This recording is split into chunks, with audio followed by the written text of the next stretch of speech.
Halo kultivator junior, selamat datang di dunia novel. Mari kita lanjutkan kultivasi Martial God Asura. Bab 6671 Harta Karun Tertinggi Sekte Penjara dianugerahkan oleh Dewa Penjara. Sementara Chu Feng dan yang lainnya masih menuju ke pintu masuk tanah rahasia 9 surga, mereka tidak dapat melangkah masuk. Di sisi lain, Sekte Penjara telah menerima pemberitahuan dari Jie Tianran. Di dalam aula besar Sekte Penjara, duduk di ujung aula utama, 6 pria lanjut usia yang duduk berdampingan itu. Pria tua bungkuk itu tingginya sekitar 1,5 meter dan tampak lemah. Lie Shan adalah seorang pria tua bertubuh kekar yang tingginya 10 meter. Keempat orang yang tersisa memiliki perawakan serupa dan semuanya berjanggut panjang. Rambut dan janggut mereka, dan hampir semua bagian tubuh mereka yang berbulu, telah berubah menjadi putih salju. Keempatnya bernama Ting Yun, Lang Kun, Qiu Feng, dan Hao Lei. Mereka adalah 6 tokoh netral dari Sekte Penjara. Ting Yun bersikap baik kepada kelima anggota lainnya, menjadikannya anggota netral yang paling berpengaruh di antara ke-6 anggota tersebut. Dia seringkali mampu berbicara mewakili pihak netral. Kini Jie Tianran telah mengirim pesan yang mengatakan bahwa fenomena aneh itu terkait dengan Chu Feng, dan kita harus melakukan apapun untuk menghalangi fenomena tersebut dan menyergap Chu Feng. Bagaimana pendapat Anda tentang masalah ini? Ting Yun menunduk. Semua orang di bawah ini adalah tokoh setingkat komandan penjara. Tetapi karena Dongfang Hansong tidak hadir, hanya Baili Sukong yang benar-benar dapat berdiri sejajar dengan mereka. Pada kenyataannya, baik Baili Sukong maupun Dongfang Hansong memperlakukan ke-6 orang itu dengan penuh hormat. Tuanku, Sekte Penjara kami dan Chu Feng adalah musuh bebuyutan, dan Istana Suci 7 Alam adalah sekutu kami. Jie Tianran tidak akan pernah berbohong kepada kami. Kurasa tidak ada yang perlu dipertimbangkan. Kita harus langsung menyerang Chu Feng dengan sekuat tenaga.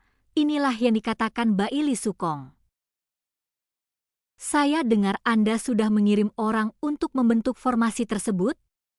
Chang Li tiba-tiba bertanya, wajahnya masih pucat, dan tubuhnya belum pulih sepenuhnya. Tuan Chang Li, meskipun saya tidak tahu dari mana Jie Tianran mendapatkan informasi itu, dia tidak akan menyampaikan masalah sepenting ini begitu saja. Jika ini benar, maka dengan metode aneh Chu Feng, saya khawatir sudah terlambat dan Chu Feng sudah memasuki fenomena aneh tersebut. Aku mengirim orang untuk menutupnya demi Sekte Penjara. Apa masalahnya? Baili Sukong balik bertanya. Chang Li selalu berselisih dengannya, dan sekarang dia memiliki cukup banyak keluhan tentang Chang Li, dan tidak lagi bersikap hormat seperti sebelumnya. Biasanya, tidak ada masalah, tapi sekarang kamu seharusnya sudah menyadari masalahnya, kan? Saat Ting Yun berbicara, dia menarik lengan bajunya ke bawah, memperlihatkan gelang hitam di pergelangan tangannya. Pada saat itu, gelang hitam tersebut menumbuhkan benda-benda mirip sulur yang menancap di pergelangan tangan tetua itu, menghubungkannya dengan tubuhnya.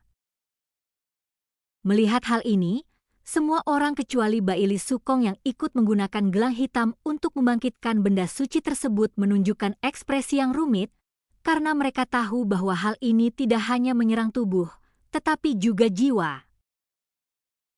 Tuanku, bukankah kita sudah tahu bahwa menggunakan benda ini untuk membangkitkan benda suci akan menimbulkan efek sebaliknya? Inilah yang dikatakan Baili Sukong. Namun, reaksi negatif yang muncul saat ini telah melampaui ekspektasi kami, dan hal ini, meskipun tampaknya memasuki tubuh, sebenarnya telah memasuki jiwa. Lebih tepat menyebut ini sebagai invasi daripada reaksi balasan. Tidakkah menurutmu ada sesuatu yang salah? Ting Yun membalas dengan sebuah pertanyaan. Belakangan ini, Mereka menggunakan gelang hitam ini untuk membangkitkan benda suci tersebut, meskipun mereka memang telah mencapai beberapa hasil. Perubahan pada gelang itu juga mulai membuat mereka khawatir. Selain itu, selama periode ini, Changli terus mengatakan bahwa Jie Tianran tidak dapat dipercaya. Mereka semua menjadi curiga. Tuanku, kekuatan gelang ini memang telah memasuki tubuh kami, tetapi kami dapat dengan mudah memutusnya. Tetapi jika kita memotongnya, gelang itu tidak akan bisa berfungsi, dan kita akan mengalami reaksi negatif yang nyata. Itulah sebabnya kita tidak memotongnya. Inilah yang dikatakan Baili Sukong. Apa yang dia katakan itu benar. Mereka semua bisa merasakan bahwa mereka dapat memutuskan hubungan mereka dengan gelang hitam itu jika mereka mau. Bahkan sudah diuji dan dikonfirmasi bahwa gelang ini memang bisa dipotong, tetapi gelang hitam tersebut akan hancur berkeping-keping setelah dipotong. Dampak negatif dari gelang hitam itu juga akan menimpa pemiliknya begitu gelang itu pecah. Meskipun tidak akan memengaruhi kehidupan, dampak negatifnya tidak boleh diremehkan. 6 orang terhormat, jika Anda meragukan seseorang, jangan gunakan jasanya. Jika Anda menggunakan jasa seseorang, jangan ragukan jasanya. Jika Anda sekarang merasa Jie Tianran tidak dapat dipercaya, maka kami akan mengakhiri kerjasama kami dengan Jie Tianran. Mengenai masalah mengaktifkan benda suci itu, saya tidak akan lagi terlibat. Biarkan ke-6 orang dewasa itu mencari cara untuk mengaktifkannya, kata Baili Sukong. Baili Sukong, apakah kau mengancam kami?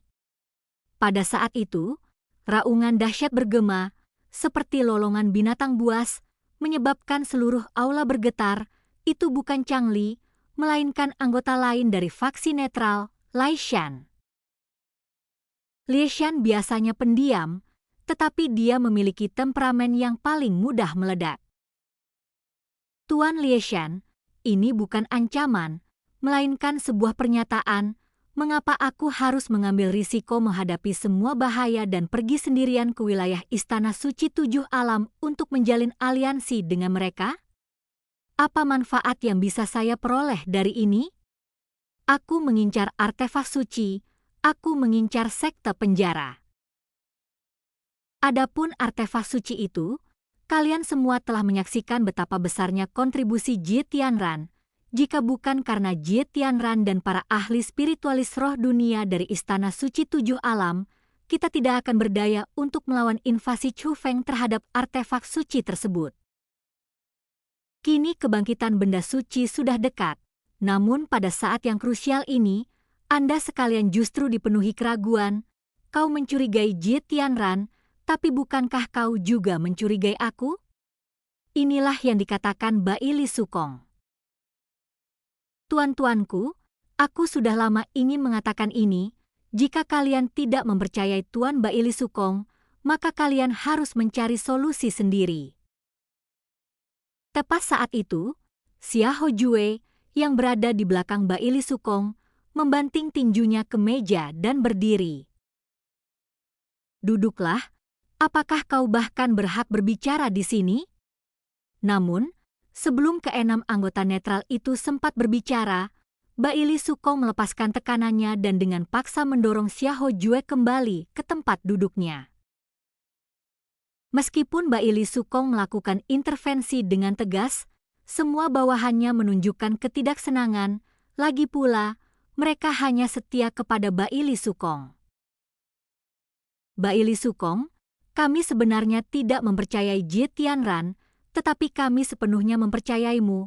Jangan khawatir soal itu. Kalian hanya ingin kami mengaktifkan dekrit Dewa Penjara untuk menyergap Chu Feng. Susunan ilusi yang dianugerahkan oleh Dewa Penjara dapat mengatasi para pengkhianat sekte nerakaku. Namun fungsi sebenarnya adalah untuk memperkuat bayi penjara, akan tetapi sangat sedikit orang yang mampu menahan anugerah Dewa Penjara. Setidaknya di sekte penjara saat ini, belum ada seorang pun yang memenuhi persyaratannya. Ada alasan penting lain mengapa kita tidak berani mendesaknya secara membabi buta. Jumlah kesempatan kita untuk mengaktifkan kekuatan yang dianugerahkan oleh Dewa Penjara terbatas, dan kita hanya memiliki 3 kesempatan tersisa untuk menggunakannya sekarang. Jika Chu Feng benar-benar datang, itu bagus, tetapi jika dia tidak datang, bukankah itu akan menjadi kesempatan yang terbuang sia-sia? Ting Yun mengungkapkan alasan sebenarnya. Jika Anda mencurigai Jie Tianran, cukup hentikan pengaktifan gelang hitam tersebut. Yang sebenarnya mereka khawatirkan adalah mendesak Dewa Neraka untuk memberi mereka kekuatan. Karunia Dewa Penjara adalah metode yang menggunakan bayi penjara untuk mengunci target pada orang yang diinginkan dan menyeret mereka ke dalam susunan ilusi. Metode ini sangat ampuh, hampir selalu efektif melawan siapapun yang memiliki bayi penjara dalam tubuhnya dan memiliki jangkauan yang sangat luas sehingga cocok untuk menyergap Chu Feng. Namun, pengaktifannya terlalu sulit. Jika pengaktifan gagal, konsekuensinya dapat berupa cedera serius, kehilangan kultivasi, atau bahkan kematian. Namun, kala itu, di bawah bimbingan kepala penjara, ke-6 orang netral ini belajar bagaimana mengaktifkan metode-metode yang dianugerahkan oleh Dewa Penjara secara bersama-sama. Hanya saja, dekret ilahi dari Dewa Penjara terlalu berbahaya, jadi meskipun mereka berhasil mengaktifkannya sekali sebelumnya, mereka tetap tidak berani mengaktifkannya untuk kedua kalinya. Lagi pula, mengaktifkan benda ini sama saja dengan mempertaruhkan nyawa Anda. Tidak seorang pun akan menginginkan itu. Dan kultivasi kita pun berakhir. Mari kita lanjutkan kultivasi Martial God Asura berikutnya di dunia novel.